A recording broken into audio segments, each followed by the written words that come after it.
Hello everybody and welcome back to my YouTube channel. This is yours truly, Dr. Carmen Bryant, and this is the channel called Overcoming Narcissist Abuse.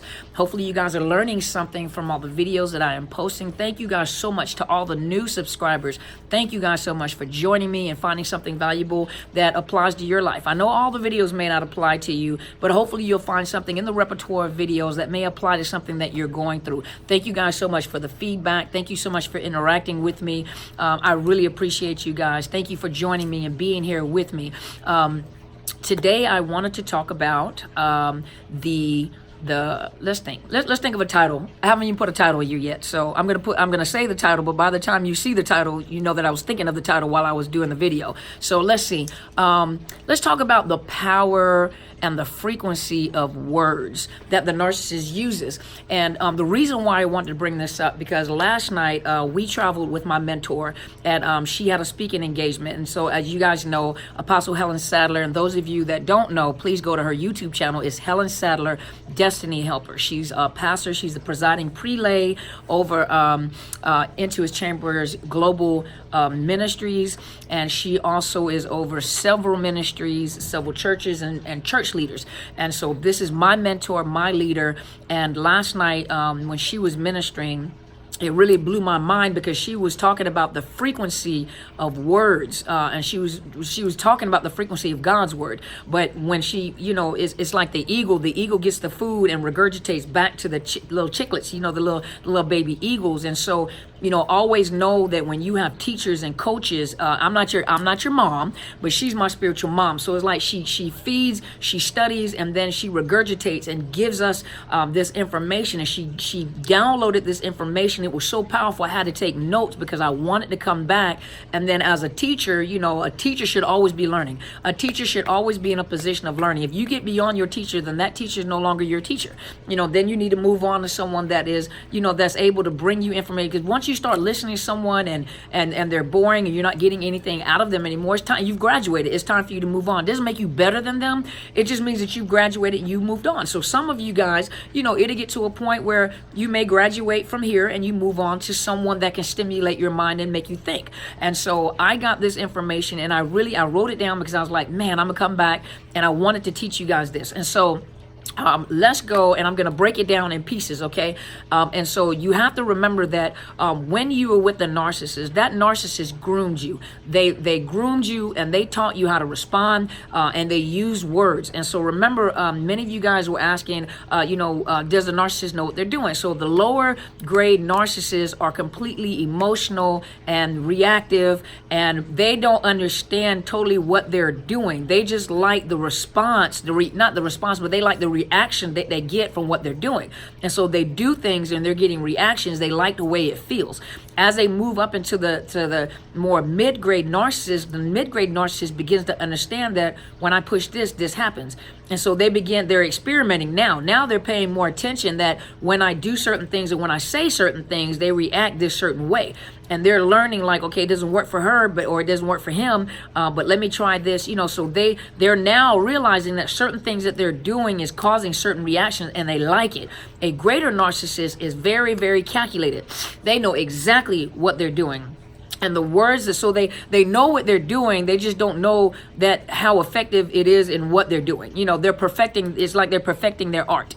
But the words that they speak, and that's why we have here in the United States, we have talk therapy, mental health therapy, because it takes time, especially like in trauma work. In trauma work, you're having to help them. That's why I make eclectic. I don't just choose one modality to follow, because each individual is different. And so I have a repertoire or a plethora of different trainings that I've been through. And as I meet people, I apply, and I put my personality in it, but I apply those certain skills that I know to help them through their process. Each individual person is different, but I do understand the power of words. And I think it's for every one word, there's 13 words to overthrow that one word that was spoken to you. So imagine how many words have been spoken into your mind by, sorry you guys, I don't want to wipe my whole eyebrow off because it's itching. So then I'm sitting here talking to you guys and I'm missing the eyebrow. But that narcissist You know, they're saying things and they're reprogramming your mind. It's just like a computer. You know, you have to think with a computer. Computers are coded. So those of you that are coders, you know that when, you know, for us to get on the computer, we just do things and it happens. We don't understand the intricate workings of programming the computer and how each code does something. There's codes for color. And I saw it one time because I was able to, I got an I experienced being able to code something. And it was amazing because I put these codes in there. It's a whole nother language. And I put this code in there and all of a sudden this picture shows up. You know, while I was reading, do this. And when I did this, you know, a color showed up. And I was like, wow, so these codes are talking to this computer that creates what you see on the screen. So to us, it's very easy. We put it in there. But to people that program, they understand that it's a specific language that is put into the computer to make the computer do certain things. No different than the words that are put into your mind. So positive and negative words have frequency, and it also has the power to change the chemicals in your mind, has the power to change how you think. And so let me get to this. So there's an experiment. If you go to daybreaker.com, is rethink the words. So you hear people say, you know, choose your words wisely. So there's this. So this is, let's look. Who is the author? Okay, let me find the author, guys. We'll make sure that we do proper credit.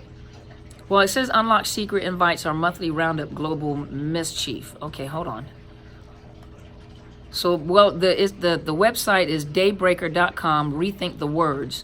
It doesn't have the author on here. It says Morning Mischief. And then it says, this experiment will make you rethink the words you tell yourself.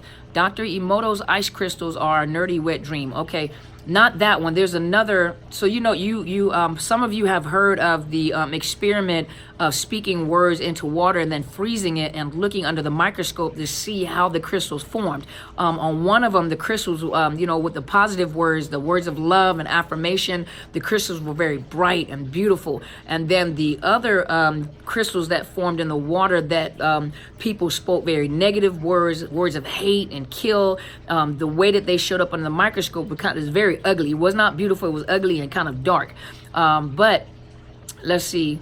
The teacher, Dr. Emoto. Let me go down to the rice experiment. So he did a rice experiment, and he instructed people to fill 3 glasses of water with rice. One would be labeled love, the next labeled hate, and the third would have no label. So that's your abandonment, your rejection. You know, the parents didn't nurture the child or anything like that. So think of it like that, okay? For the next 30 days, people conducting the experiment will speak to the jars of rice every day, according to the prompts on the label. Get over the weirdness. What happens is worth it. Okay, so they're just giving you some advice. It's weird, but let's get over that. That's what they're saying. So the love jar could hear compliments, words of praise, and assurance of love. The hate jar would hear, I hate you, you're ugly, and a myriad of mean put downs. The final label less jar would be totally ignored. So sadness, depression. So in every case, in every experiment, the rice in the love jar stayed impeccably white. The rice in the hate jar grew spores and mold. In some incidents, it took on the form of unidentified goop. The same went for the rice, which was totally ignored. Spores, mold, ickiness, gross goop. So they said in bunch of the cases, the ignored rice looked even worse than the hated rice. So let's see. So what they were saying is pretty much the water was absorbing the good and bad vibes and the ill words, the ill intentions, and well as the praise and the love, they were having effects on the rice. So think about, we're talking about food. So if this is happening with food, imagine what's happening when the narcissist is putting these words into your head. When you have somebody, for example, the coaches that are on here, that's why I'm very meticulous. You know, right now the audience is not super huge, so I still have the ability to kind of look through the comments. And hold on. Hi there. How are you? How can I help you? Kaiser Behavioral Health. On the 3rd floor. As soon as you come out the elevator, take a right. It's right. I'm on the wrong. Yes, ma'am. Sorry, you guys. So I do have people that walk in from time to time. Sorry about that, guys. But so think about it. So where was I at? Let me go back. Okay, so think about it, the words that's what I was saying. So right now, the audience is not so big that I don't have the capacity or the ability through the times between clientele to go through and look at comments. That's why I'm very meticulous at what people are saying on the YouTube channel, because my goal is, first of all, you have entrusted me. You've come and subscribed to my YouTube channel, and so I feel it honorable, and as I told you guys, I say it over and over again, I'm a former soldier. Well, I'm not a former soldier, I'm a veteran. I'm always a soldier, and I was a senior leader. My whole responsibility through the military was training and leading soldiers, and then training the trainers. I have that training, that my whole thing is to train and to protect. That's what soldiers do. They train and protect. And so even on the YouTube channel, my goal is always to help you grow, give you new words to change the way that you are thinking about your situation. That's why I use humor a lot too, to break that monotony, because when you're dealing with trauma work, you have to remember that a lot of you are so traumatized and so hurt that, if I let you stay at that level and not interject maybe a joke, and that's why I don't mind joking, because it breaks that monotony and changes the way that you're thinking for that moment. It breaks you out of, you may have started thinking about that trauma, and I may say something and it'll kind of shift you for a moment to cause you to laugh. You don't know whether to laugh or cry, and laugh and cry at the same time. You're sad, but you're happy at the same time. You see what I mean? And so I'm very meticulous at what people post on YouTube, because I know you're reading the words. And those words, though they may not be spoken out of the mouth, you're saying them. And even your thoughts have power, or frequency. Your thoughts have the capacity of drawing pictures. And so I'm very meticulous at what people say on YouTube and what they say and how they respond to you. As the audience grows bigger, I just want you to know that it may not be possible for me to look at all the comments, And so I want you guys just to be aware that I do look as much as I possibly can. And when there are trolls or little baby narcs on there, that's cute, baby. No. Okay. But anyway, when you have people on there trolling and making comments, or even when they're making nasty comments to me, I already know that I hit something. Usually when you hit the queen bee, all the bees fly out. So usually when you hit something, that's when they come out and they have something negative to say. So I'm very meticulous at the words that are being said to you guys, and the words. And that's why I think one or two of the viewers, some of them were having a conversation about the different coaches that are on YouTube and what they're doing. Some of them are actually narcissists. I haven't been able to go and look at some of the channels that you guys were telling me. One of them I did go look, and I because of the fact it would take me having to go through the videos to kind of look to see what you guys are talking about. I saw maybe one or two videos. I didn't pick up anything at that time, but it might mean that I have to go look at some more of the videos. But I'm not here. One thing that you want to watch out, even with the coaches, is when they're smearing some other coach's channel. When they're wanting all the views and it's all about numbers, and they're smearing other people or other coaches or other people that are educating on, everybody has their own unique style. I'm not for everybody. I'm very direct and straightforward. I'm gonna tell you like it is. If you can't handle it, then I need you to get out the kitchen. So if you can't handle the heat, if you don't like chitlins, get out the kitchen. Go somewhere else where there's vegan and vegetarian food. But I'm the type of person, I'm gonna give you meat. We're gonna eat some meat, for those of you that are vegans, no pun intended, but we're gonna eat some meat. We're gonna eat some heavy stuff, and I'm gonna keep it real, because you spent a lot of time with this narcissist, and this narcissist putting these words in your head. A lot of these female narcissists that work very hard and emasculate, that's the word, emasculating you guys as kings, as men. No woman has a right to come in and change, how you perceive. Some people, some women have never learned how to be women and wives and moms and mothers. They didn't have an example. Some men have never really had an example of what a man really is. But how's a woman gonna come and tell a man what a man's supposed? You're not a man. The man is supposed to. Well, first of all, a woman has never been a man before. So how's a woman going to tell a man how to be a man if a man was born a man? Now, I'm not, what would I like to say without being disrespectful? Now, I'm not attacking the LGBTQ community. You guys are my brothers and sisters by different mothers and sisters, mothers and misters, sorry. But what I'm saying is that if a man was biologically, genetically, born as a man, there are certain things, testosterone, certain things that they know as a man. So as a woman that was born woman, you don't know what it is to feel and think and be a man.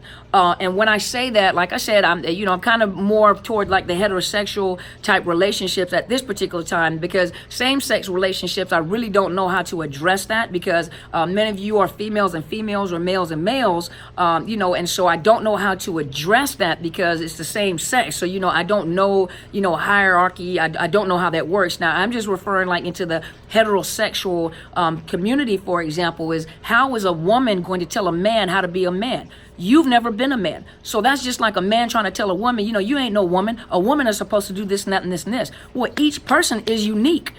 Each person is unique. This woman might like to cook. Well, this businesswoman doesn't like to cook and has no interest in cooking. This man likes to cook, but this woman doesn't like to cook. And it just happens to work out perfectly. One partner has a strength that the other partner doesn't have. That's what makes it so unique. But the words, you guys have been in a relationship where words, you guys have taken upon people's words and you're living out somebody else's negative words.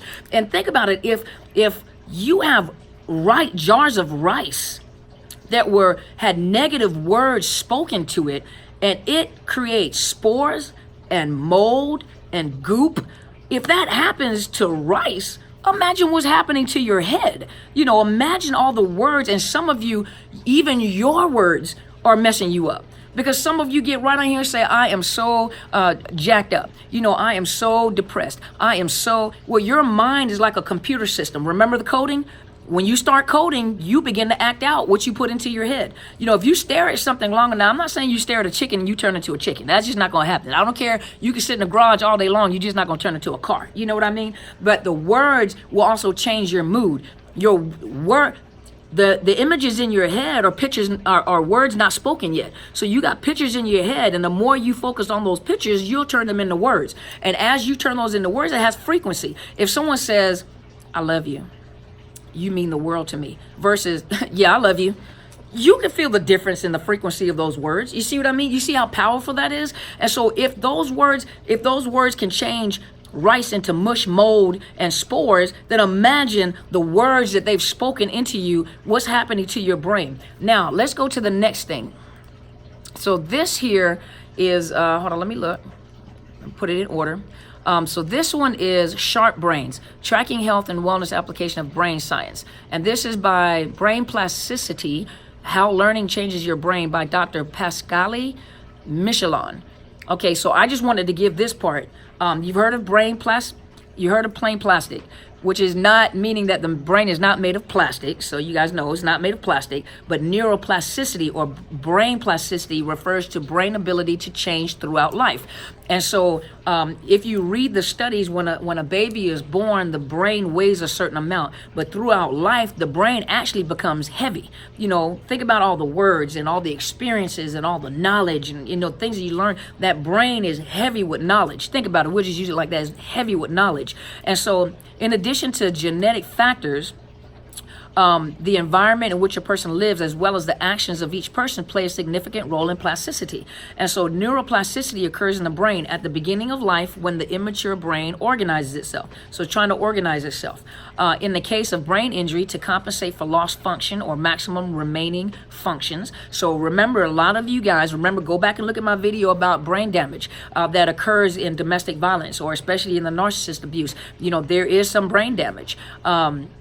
And some of you are thinking of TBI or brain damage to a point where you lose your fine motor skills, you're not able, but it's that brain fog, it's not being able to think quickly. Some people sound like they're dyslexics, but they're not. You question yourself, you question anything, any kind of decision you make. Now you question those decisions because that narcissist trained you to think like that by the words that they spoke, or even the facial expressions that they made, or the body language, or how they laughed at you or mocked you, So throughout adulthood, whenever something new is learned and memorized, so the brain has the capacity to change and create new connections and dendrites and all these little super highways in your brain. So imagine when you're being abused and all those negative hatred. Remember, they hate you. Anything good about you, they hate. So anything negative they can say, they're going to say. So think about it. Those little dendrites, those little trees in your brain is being stunted. They're stunted. They're not connecting like like they're supposed to. They're misfiring. Some of you guys brain fogs, memory issues, major depression, anxiety. And so let's look. Okay, that's all I want to say from there. Now let's go to the next one, which is,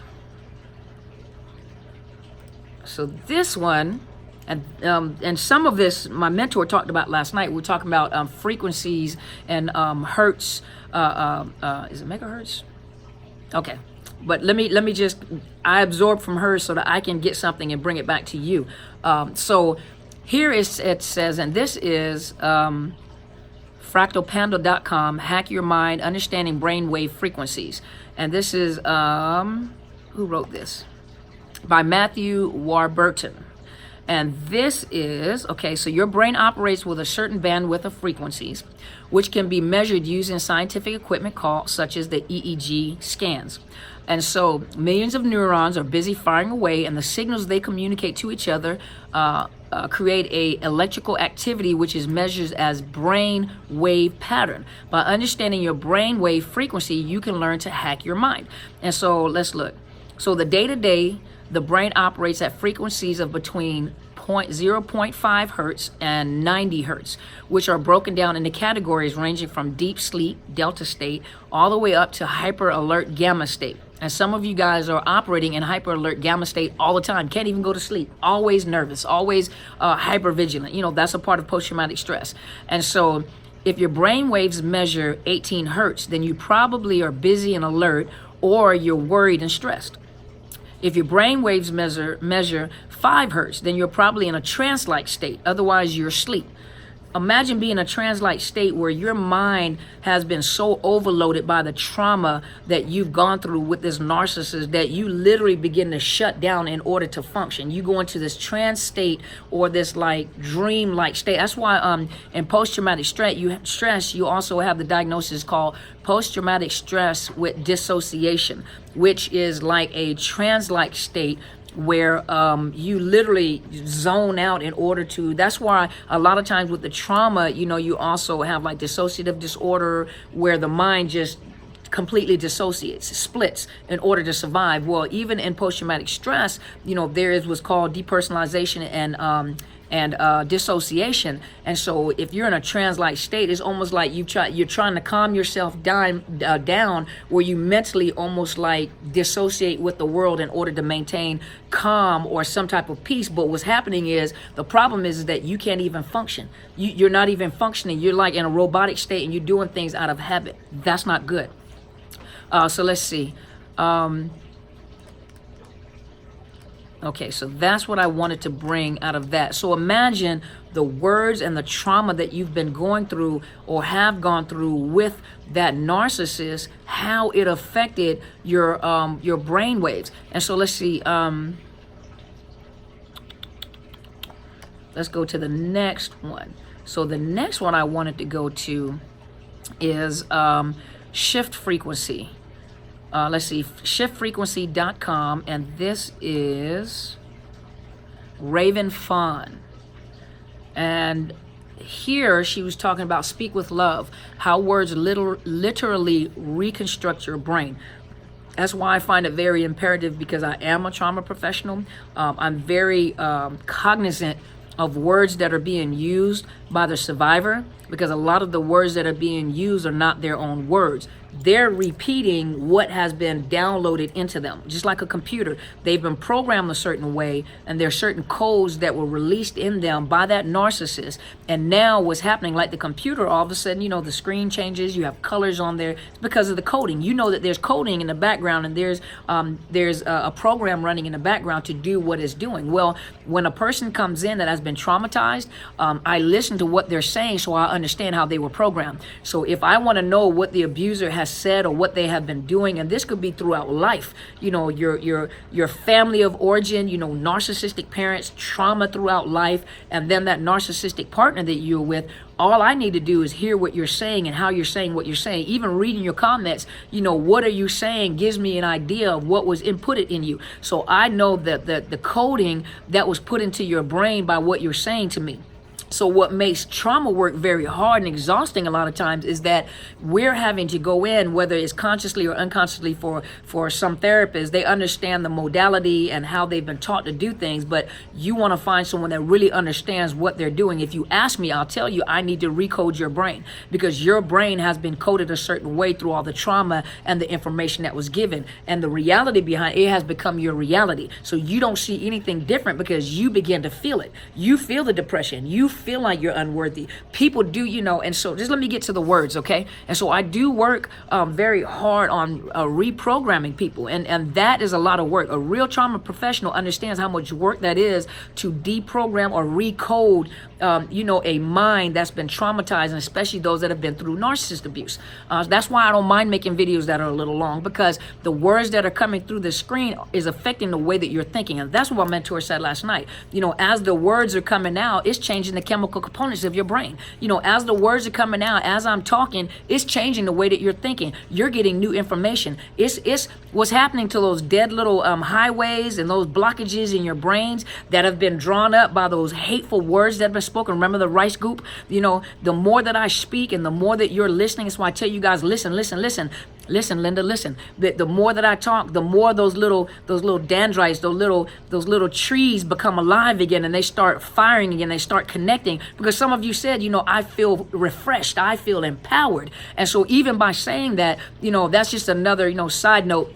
When you're listening to these coaches on these YouTube videos, are you getting information and you have the information, or is the information making change? Is it changing your mood? Is it changing the way that you're thinking? Are you feeling empowered afterward? Or are you feeling angry? Or you feel like you want to go burn down the house, waiting to exhale? You want to go blow up the car, put his clothes or her clothes in the car and blow the car up, and then throw the match behind you. Well, if it's making you, I can understand being angered, when people are telling you or talking to you, you feel angered.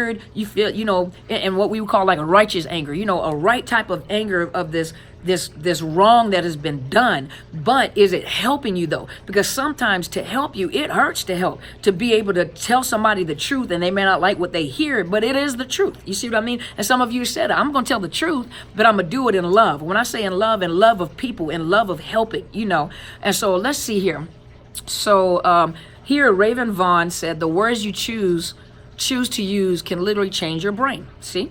Dr. Andrew Newberg, a neuroscientist at Thomas Jefferson University, and Mark Robert Waldman, a communication expert, collaborated on the book Words Can Change Your Brain. In it, they write, a single word has the power to influence the expression of genes that regulate physical and emotional stress. So some of you guys are talking so negative. You say such negative things about yourself, but it lets me know at the negativity that was put into your computer frame, put it that way, put into your hard drive. So when you use words filled with positivity like love and peace, it can alter how your brain functions by increasing cognitive reasoning and strengthening areas in your frontal lobes. Using positive words more often than negative ones can kickstart the motivational centers of the brain, propelling them into action. But remember that a lot of times, remember the narcissist said a lot of negative things about you. And in the beginning, you didn't believe what they were saying. And throughout time, they programmed you to believe what it was that they were saying. So now you have to go back and do the opposite. You have to say positive things about yourself. All those negative words that they've said about you, take it and then add the positive words until you feel it. To say I am beautiful and I am smart, but you don't believe it. You look in the mirror, you don't see it. It doesn't matter what you see, but it's what you begin to convince yourself of, because they took a long time to groom you. That's why a lot of them, they do invest in long-time relationship. I think someone asked me that. They do invest in long-time relationship because of the fact that they took so much time and energy to groom and mold that primary source of supply. Regardless of all the secondary supply that they had, they took a long time to groom and mold that primary source. That was a lot of work and energy.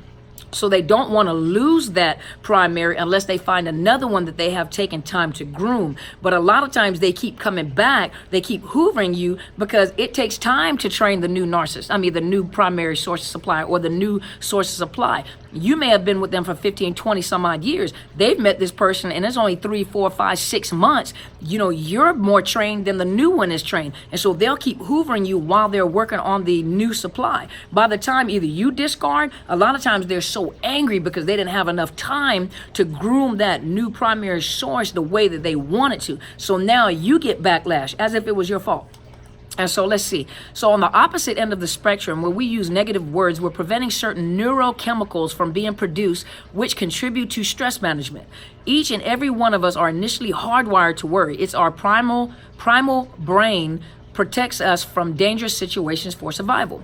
Now, when we allow negative words and concepts into our thoughts, we're increasing the activities in our brain fear center, the amygdala. I finally got it, you guys. The amygdala, the brain fear center. So causing stress-producing hormones to flood our system. That fight, flight, or freeze. That adrenaline.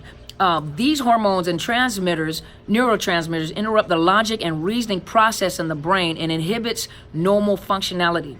So Newberg and Walden write, angry words send alarm messages through the brain and they partially shut down the logic and reasoning centers located in the frontal lobes. So think about how powerful these words are, and think about it. And so that leads me to say this, look how unique the body is. Even, let me just read this one thing for you guys. Looking at tears under a microscope reveals shocking facts in simple capacity. I just happened to be looking over this while I was studying before I came on, and it was talking about this project called Topography of Tears. And let's see. Rosalind Fisher wondered if her tears of grief would look different compared to her tears of joy. So she explored them closer under a microscope. She studied 100 different tears and found that basal tears, those are the ones that our body produces to lubricate the eyes, are drastically different from the tears that happen when chopping onions. The tears that come out from hard laughter aren't even close to the tears of sorrow.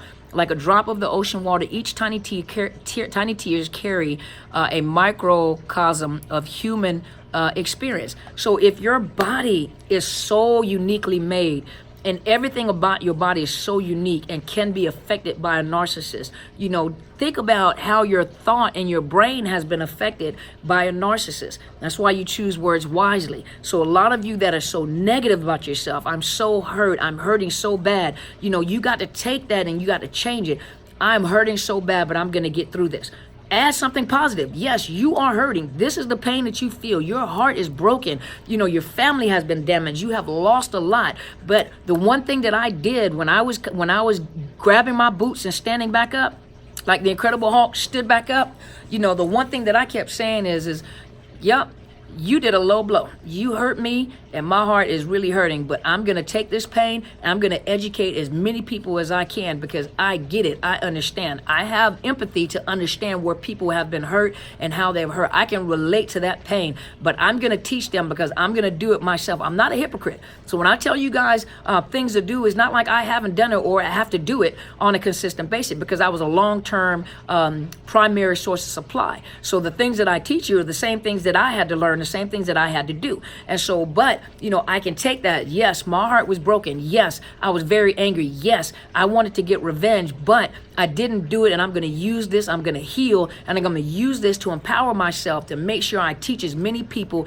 as I can. And you can feel the frequency. You can feel the passion for what I do. That you're taking that negative energy and you're turning around and using it for positive energy. And a lot of you, like I tell you guys, you can take that pain and you can reach out and help as many people as you can. When you get on these people's channels, you guys are learning. You pick those that that are helping you. Those that are helping you. My videos or whoever else you're with. If they're empowering you and making you feel more powerful, if you feel empowered and you're starting to feel beautiful and you're starting to get your groove back, Stella that got a groove back, or Mr. Man that got his swag back, then that these videos are helping you. But anytime you get on these videos and one lady said, I just had this feeling. That feeling, that's a red flag. So when you start listening to them and something just doesn't click, you're like, I don't know what it is. Use those spider senses. Use that gut instinct. When you feel like, I don't know, it just doesn't feel right, or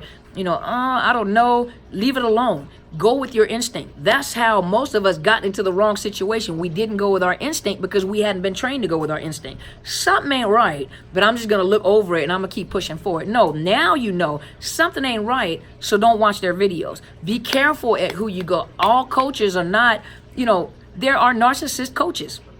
You guys talk about HG Tudor. I mean, he is a narcissist. That is what he is. What is his goal? He doesn't care whether he helps you or not. He's giving you information, but he's mocking you at the same time. Are you being healed? Do you feel empowered? No, you're getting information about how they function. And yes, it is excellent information. It is good information to know how they think, but you got to balance that out with a coach is going to bring up your feelings, your emotion, because it's almost like he gives you the information, but it's like you have no way out.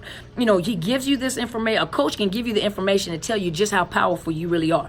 That's what I do. I let you know how powerful you really are, that a narcissist is not as powerful as you think they are. If you go to his site, he tells you just how powerful narcissists are and how weak you are.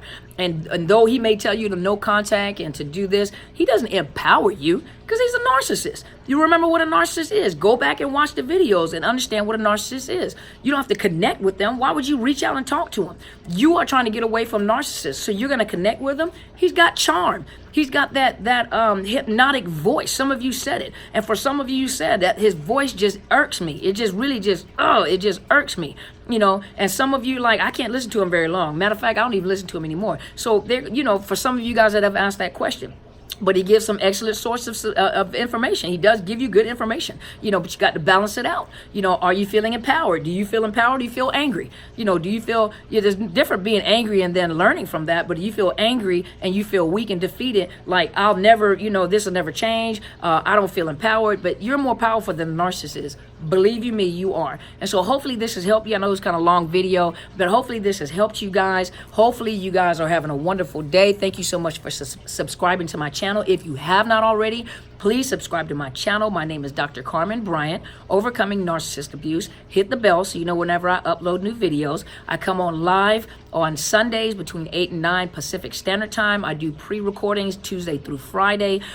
This Sunday, I will not be able to come on live. I might send a video just to encourage you guys for the week, and then I'll be back that following week. But I do come on live. I do have a Facebook page, which is Psychological Health Consultants and Services. I usually go live on both pages, but when I travel, I can only come on YouTube live. I can't do both phones at the same time. Sometimes one of them is shut off. So it depends on the Wi-Fi or the frequencies in the air to allow me to have some type of connection on the phone to be able to come live with you guys. But thank you guys so much for trusting me. Thank you for being here, and thank you guys for sharing your stories with me. And as my friend always says, go and be great.